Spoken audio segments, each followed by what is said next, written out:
Let me tell you what's going on in America right now. This is between white folks. This is not an us and them scenario. This is not to say that you shouldn't care about what's going on, that you shouldn't be paying attention to what's going on, that you shouldn't be keeping up with what's going on.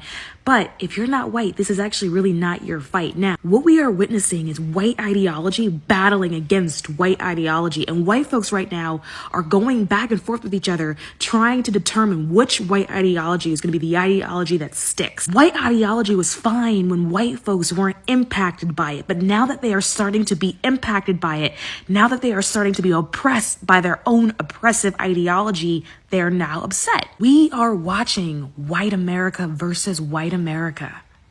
This isn't versus anybody else. This is between them.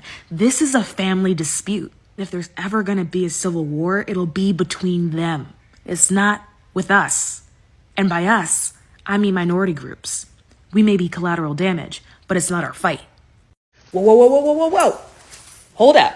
I'm starting to see a lot of white people on this app start asking black people for help. Now, before you ask us for help, I need you to check your metrics. When is the last time you used your privilege to help out a black person? When is the last time you had a black friend? Have you ever had a black friend? Matter of fact, how many black people do you know? And I'm not talking about that one kid that you knew in school back when you integrated. Check your metrics. Now, based on your metrics, would you step in to help you?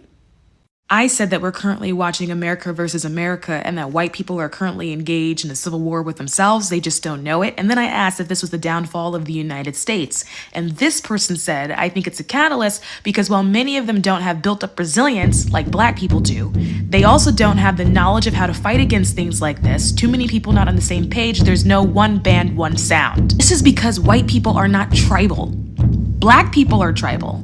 And tribes use drums to communicate, which is why black people have one band, one sound. This is also why black people are the best when it comes to organizing. I mean, look at Target. They got a little bit froggy. Somebody started beating on a drum. Now the CEO is stepping down. White people don't fight well because they're not tribal. They're always fighting each other. And white people don't organize well because, again, they're not tribal. I see this all the time in my day job. I work with a lot of advocacy groups, and the most effective group at organizing is black people. This is also why you don't see the same response from Latinos and why you don't see the same response from Asians. Good God, you don't really see much of any response from Asians. But you know the next group that's really fast at organizing?